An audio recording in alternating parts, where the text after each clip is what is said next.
Captaincy task ഒണിയിൽ, Jishin, Rena ഇവർ 3 പേരുമാണ് captaincy ടാസ്കിലേക്ക് മത്സരിക്കുന്ന ആൾക്കാർ. അപ്പോൾ ടാസ്ക് തുടങ്ങുന്നതിന് മുമ്പ് എല്ലാവരെയും ലിവിംഗ് റൂമിൽ വിളിപ്പിച്ചെത്തിയതിന് ശേഷം ബിഗ് ബോസ് പറയുകയാണ്, ഈ 3 പേരോടുമായിട്ട് നിങ്ങൾ ക്യാപ്റ്റൻ ആയിക്കഴിഞ്ഞാൽ ഈ വീട്ടിൽ നടത്താൻ പോകുന്ന 5 കാര്യങ്ങൾ ഓരോരുത്തരും വന്നിട്ട് പറയാൻ പറയുന്നു. അങ്ങനെ ഇവർ പറയുന്നതിൻ്റെ അടിസ്ഥാനത്തിൽ ഇവരെ 1-ാം സ്ഥാനം, 2-ാം സ്ഥാനം, 3-ാം സ്ഥാനം എന്നുള്ള സ്ഥാനങ്ങൾ ബാക്കിയുള്ള വീട്ടുകാരെല്ലാവരും കൂടെ വോട്ട് ചെയ്ത് കൊടുക്കാൻ പറയുന്നു. അങ്ങനെ 1-ാം സ്ഥാനം കിട്ടിയിട്ടുള്ളത് ഒണിയിലിനാണ്, 2-ാം സ്ഥാനം ജിഷിൻ, 3-ാം സ്ഥാനം റെനയ്ക്ക്.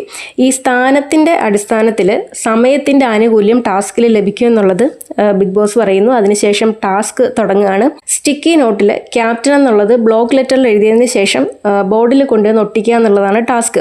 അതിൽ 1-ാം സ്ഥാനം കിട്ടിയിട്ടുള്ളത് ഒണിയിലിനാണല്ലോ. അപ്പോൾ ഈ ടാസ്ക് തുടങ്ങുമ്പോൾ ആദ്യത്തെ ബസർ അടിക്കുമ്പോൾ മുതൽ ഒണിയിലിന് ഈ സ്റ്റിക്കി നോട്ട് ഒട്ടിച്ച് തുടങ്ങാം.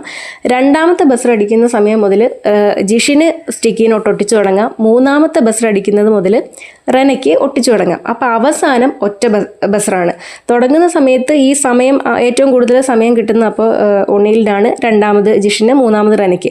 പക്ഷേ അവസാനത്തെ ബസർ എല്ലാവർക്കും കൂടെ ഉള്ളതാണ്. അങ്ങനെ ടാസ്ക് കംപ്ലീറ്റ് ആവും. ജിഷിനാണ് ഏറ്റവും കൂടുതൽ സ്റ്റിക്കി നോട്ട് ബോർഡിൽ ഒട്ടിച്ചിരിക്കുന്നത്. അങ്ങനെ ജിഷിനാണ് ഈ ആഴ്ചത്തെ ക്യാപ്റ്റനായിട്ട് തിരഞ്ഞെടുത്തിരിക്കുന്നത്. അതിനുശേഷം ജിഷിൻ്റെ അടുത്ത് അധികാരം ഏറ്റെടുക്കാൻ പറയുന്നു.